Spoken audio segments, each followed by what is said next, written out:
രണ്ടായിരത്തി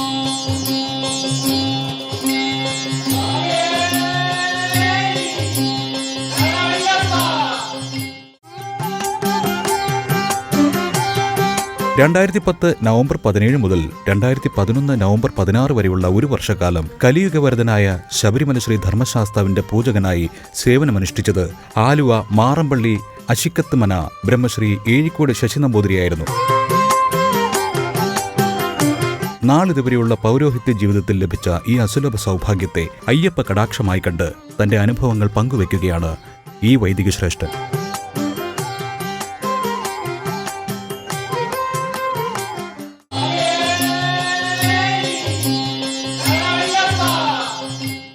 നമസ്കാരം. 2010-11 കാലത്ത് ഞാൻ ശബരിമല മേശാന്തിയായിരുന്നു. ശബരിമല മേശാന്തി ആവാനുള്ള നിയോഗം അയ്യപ്പൻ എനിക്ക് അനുഗ്രഹിച്ച് തന്നതാണ്. അയ്യപ്പൻ കാർന്നവന്മാരും ഭരദേവതയൊക്കെ അനുഗ്രഹിച്ച് തന്നിട്ടുള്ളൊരു നിയോഗമായിട്ട് ഞാൻ കാണുകയാണ്. ശാന്തിക്കാരനാവില്ല എന്ന് ഉറപ്പിച്ചിരുന്ന ഒരാളാണ് ഞാൻ. ആഗ്രഹിച്ചിരുന്നില്ല എന്ന് മാത്രമല്ല, ഉറപ്പിച്ചിരുന്ന ഒരാളാണ്. പല ജോലികളും ചെയ്ത് നോക്കിയിട്ടുണ്ട്, ഒന്നും വിജയിക്കാൻ പറ്റിയില്ല. ശാന്തിക്കാരനാവാനൊട്ട് മോഹം ഉണ്ടായിരുന്നില്ല. ഒരു ക്ഷേത്ര ശാന്തിക്കാരനാവാനുള്ള പാണ്ഡിത്യമോ അല്ലെങ്കിൽ അതിനുള്ള ഒരു പരിജ്ഞാനം ഒന്നും എനിക്കുണ്ടായിരുന്നില്ല. അപ്പോൾ അതുകൊണ്ട് ഞാനത് ആഗ്രഹിച്ചിരുന്നുമില്ല. പിന്നെ യാദൃശ്ചികമാണ് ശാന്തിക്കാരനാവേണ്ടി വന്നത്. 82 മേശാന്തി പൂന്തോട്ടം നാരായണ നമ്പൂതിരിയുടെ ഒരു സഹായിയായിട്ടാണ് ഞാൻ ആദ്യം ശബരിമല എത്തുന്നത്. ആദ്യമായിട്ടൊരു പൊതുക്ഷേത്രത്തിലേക്ക് പ്രവേശിക്കുന്നത് ശബരിമലയിലാണ്. അവസാനിപ്പിച്ചതും അവിടെ നിന്ന് തന്നെ, എൻ്റെ ശാന്തിവൃത്തി അവസാനിപ്പിച്ചതും അവിടെ തന്നെയാണ്. പക്ഷെ ഒരു കാര്യത്തിൽ ഉറപ്പുണ്ടായിരുന്നു, ഏത് പ്രവൃത്തി ചെയ്യുകയാണെങ്കിലും ഞാൻ അതിൽ 100% ആത്മാർത്ഥതയോട് പ്രവർത്തിക്കുമെന്നൊരു ഉറപ്പ് എനിക്ക് വളരെ ചെറുപ്പം മുതൽ ഉണ്ടായിരുന്നു. അതുകൊണ്ടൊക്കെ ആയിരിക്കാം ഇങ്ങനെയൊക്കെ എത്താൻ പറ്റിയത്. മേശാന്തിയാവാൻ ഉള്ള യാതൊരു യോഗ്യത എനിക്കില്ല എന്ന് എനിക്കറിയാം. എന്നാലും അച്ഛനമ്മമാരുടെ കാർന്നവന്മാരുടെയും ഗുരുക്കന്മാരുടെയും ഒക്കെ അനുഗ്രഹം കൊണ്ട്, ഭക്തജനങ്ങളുടെ പ്രാർത്ഥന കൊണ്ടുമൊക്കെ ഈ സ്ഥാനത്തെത്തി. ശാന്തിക്കാരനാവില്ല എന്ന് ഉറപ്പിച്ചിരുന്ന ഒരാൾ കേരളത്തിലെ മഹാക്ഷേത്രങ്ങളുടെ 2 ദിക്കിലും മേശാന്തിയാവാൻ സാധിച്ചു. ആദ്യമായിട്ട് ശബരിമല കയറുമ്പോൾ അന്ന് പൂന്തോട്ടത്തിൻ്റെ ഒരു സഹായിയായിട്ടാണ് പോയത്, കാര്യസ്ഥനായിട്ട് പോയതാണ്. പക്ഷേ മേശാന്തി അകത്ത് കയറുന്നതിന് മുമ്പേ തന്ത്രിയുടെ ആജ്ഞ എന്നോടകത്ത് കയറാം. അന്ന് ഇപ്പോഴത്തെ രാജീവ് തന്ത്രിയുടെ അച്ഛൻ കൃഷ്ണർ തന്ത്രിയാണ്. അപ്പോൾ അദ്ദേഹം അകത്ത് പോയി സാധനങ്ങളൊക്കെ ഒന്ന് ഒത്തു നോക്കാനായിട്ട് എന്നെ നിയോഗിച്ചു. ഞാൻ അകത്തേക്ക് കയറി. അകത്തേക്ക് കയറാൻ പരിഭ്രമം ഉണ്ടായിരുന്നു. അന്നത്തെ മേശാന്തി ഗണപതി വിഷ്ണുനമ്പൂരി, മാവേലിക്കര ചെറുതലമഠം ഗണപതി വിഷ്ണുനമ്പൂരി കൈപിടിച്ച് വരൂ ചേട്ടാ എന്ന് പറഞ്ഞ് അകത്തേക്ക് വിളിച്ചുകൊണ്ട് പോയി. എന്നേക്കാൾ പ്രായം കൂടിയ ഒരാളാണ്, എന്നാലും അങ്ങനെയാണ് അഭിസംബോധന ചെയ്തത്. അകത്ത് കയറിയ ഉടനെ പരിഭ്രമിച്ചത് എന്താ ചെയ്യേണ്ടതെന്ന് അറിയാത്തതുകൊണ്ട് ഞാൻ അവിടെ നമസ്കരിച്ചു. അപ്പോൾ തന്ത്രി പറഞ്ഞു, ഇവിടെ മേശാന്തി മാത്രമേ നമസ്കരിക്കാറുള്ളൂ, വേറെ ആരും നമസ്കരിക്കാൻ പാടില്ല എന്ന് പറഞ്ഞു. അപ്പോൾ അവിടെ ഇരുന്ന് പരികർമ്മികളിൽ ആരോ ഒരാൾ, ഇദ്ദേഹം മേശാന്തി ആയിക്കോട്ടെ, കുഞ്ഞുകൂടെ മേശാന്തി ആയിക്കോട്ടെ എന്ന് പറഞ്ഞു. അപ്പോൾ അദ്ദേഹത്തിൻ്റെ ആ വാക്ക് അയ്യപ്പൻ നടത്തി തരാണ് ഉണ്ടായത്. പിന്നെ ഒരു മേശാന്തി ആവാനുള്ള, ഞാൻ പറഞ്ഞല്ലോ, ഗുരുവായൂർ അപേക്ഷ കൊടുക്കാൻ വേണ്ടി മാത്രമാണ് പൂജ പഠിച്ചത്. അന്ന് ഗുരുവായൂർ പഠിച്ചു കഴിഞ്ഞിട്ട് അത് ശബരിമലയ്ക്ക് കൂടി കൊടുത്തു. അപ്പോഴും ശബരിമലയോ ഗുരുവായൂരോ മേശാന്തി ആവാൻ പറ്റില്ല എന്ന് എനിക്ക് ഓർമ്മയുണ്ട്. അതൊക്കെ പണ്ഡിതന്മാരിരുന്ന ഒരു പീഠമാണ്. അവിടെ നമുക്കൊന്നും നമ്മളെ യാതൊരു പ്രവേശത്തിൽ തൊഴാൻ ഭാഗ്യം കിട്ടിയാൽ അത് മഹാഭാഗ്യമെന്ന് കരുതിയിരുന്ന ഒരാളാണ്. എങ്കിലും അപേക്ഷ കൊടുത്തിരുന്നു. നമ്മൾ അപേക്ഷിക്കാൻ എലിജിബിളാണ് എന്നുള്ളതുകൊണ്ട് കൊടുത്തിരുന്നു. 15 തവണ അപേക്ഷിച്ചിട്ടാണ് എനിക്ക് ശബരിമല കിട്ടിയത്. ഗുരുവായൂർ 13ാമത്തെ തവണയാണ് കിട്ടിയത്. 2 ദിക്കിലും ഓരോ തവണയായിട്ടുള്ളൂ.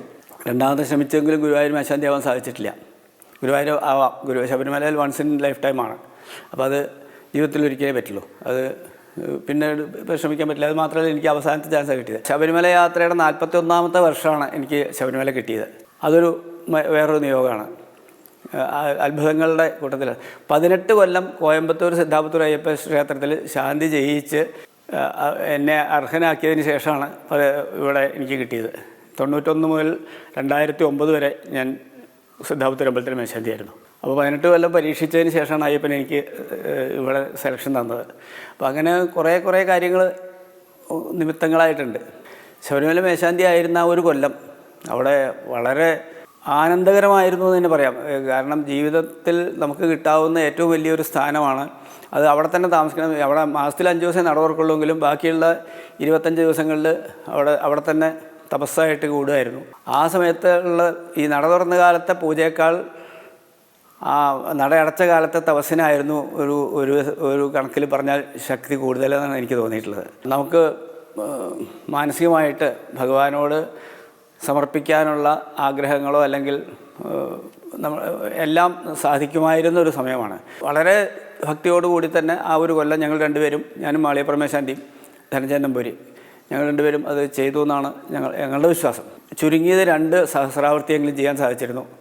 പിന്നെ 1 മണിക്കൂർ പ്രദക്ഷിണം, 1 മണിക്കൂർ നമസ്കാരം, വൈകുന്നേരം 4 സഹസ്രനാമ ജപം, അയ്യപ്പൻ്റെയും വിഷ്ണുവിൻ്റെയും ലളിതയും പിന്നെ ശിവൻ്റെയും 4 സഹസ്രനാമം ഞങ്ങൾ ജപിക്കുമായിരുന്നു. ഒരു 9 മണി വരെ നടയിലിരുന്ന ജപങ്ങളായിരുന്നു. അപ്പോൾ അതിനൊക്കെ അങ്ങനെ തപസ് ചെയ്യാൻ ഞങ്ങൾക്ക് സാധിച്ചു. 2 ആൾക്കും ഒരു മനസ്സോ ഒരു കുടുംബത്തിലെ അംഗങ്ങളെപ്പോലെ ഞങ്ങൾ കഴിഞ്ഞുകൂടി എന്നുള്ള ഒരു വലിയ അനുഗ്രഹമാണ്.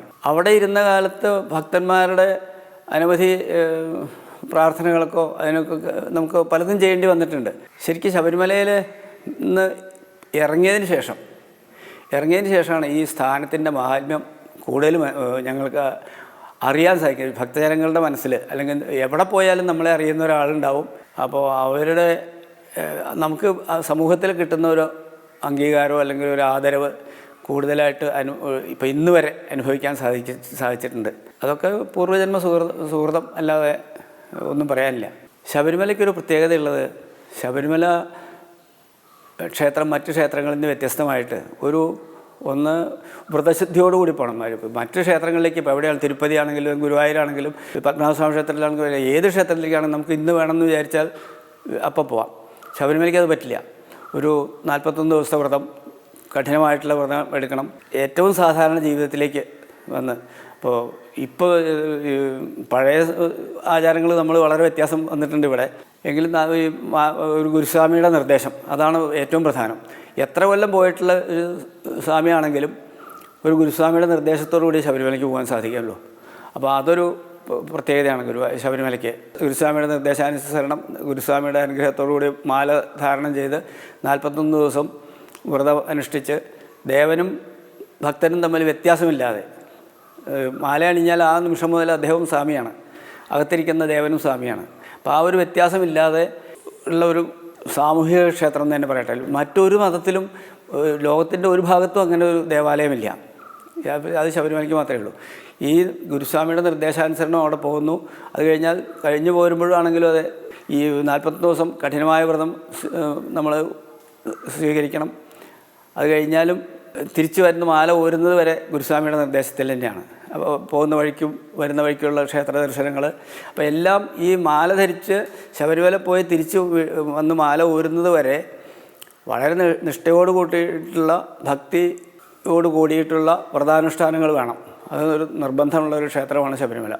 അപ്പോൾ അതൊരു പ്രത്യേകതയാണ്, മറ്റ് ക്ഷേത്രങ്ങളിൽ നിന്ന് വിഭിന്നമായിട്ടൊരു ഇതാണ്. അതുകൊണ്ട് തന്നെയാണ് ശബരിമലയിൽ ഈ ശുദ്ധമശുദ്ധം എന്നുള്ള വ്യത്യാസമില്ല. കാരണം വരുന്ന ഭക്തന്മാരും അതുപോലെ ശുദ്ധവൃത്തിയോടുകൂടിയാണ് വരുന്നത്, ശാന്തിക്കാരനെ പോലെ തന്നെയാണ്. അപ്പോൾ അതുകൊണ്ട് ആ എളിമയിലേക്ക് ഭക്തിയോടുകൂടി ജീവിക്കണം, ആ നിഷ്ഠയിലേക്ക് വരണം എന്നുള്ളത് കൊണ്ടാണ് ഈ 40 ദിവസത്തെ കഠിന വ്രതവും ഒക്കെ നിഷ്കർഷിച്ചിട്ടുള്ളത്. അപ്പോൾ അതൊക്കെ പാലിച്ച് തന്നെ അവിടുത്തെ നിയമം ലംഘിക്കാനുള്ളതല്ല, ആചരിക്കാനുള്ളതാണ്. അപ്പോൾ ആ നിയമത്തോടു കൂടി തന്നെ ആചാരങ്ങൾ പാലിക്കാൻ ഓരോ ഭക്തനും ബാധ്യസ്ഥരാണ്. അത് മനസ്സിലാക്കി ആ വ്രതശുദ്ധിയോടുകൂടി അത് നടത്തണം എന്നാണ് എനിക്ക് ഭക്തന്മാരോട് പറയാനുള്ളത്. ഇപ്പോൾ ഈ കൊല്ലത്തെ മണ്ഡലം കഴിയാറായി. അപ്പോൾ ഈ മണ്ഡലത്തിലെ എല്ലാ അയ്യപ്പന്മാർക്കും ഈ മണ്ഡലകാലത്ത് വ്രതശുദ്ധിയോടുകൂടി വന്ന് എല്ലാം വളരെ ഭംഗിയായി അവർക്ക് ദർശനവും എല്ലാം ഭംഗിയാവട്ടെ, പ്രശ്നങ്ങളില്ലാതെ ഈ മണ്ഡലകാലവും ഈ ഉത്സവകാലം കഴിയാൻ അയ്യപ്പസ്വാമി അനുഗ്രഹിക്കട്ടെ എന്ന് പ്രാർത്ഥിക്കുന്നു. എല്ലാവർക്കും നമസ്കാരം. എല്ലാവർക്കും എല്ലാ മംഗളങ്ങളും ഉണ്ടാവട്ടെ എന്ന് പ്രാർത്ഥിക്കുന്നു. സ്വാമിയേ ശരണം അയ്യപ്പ.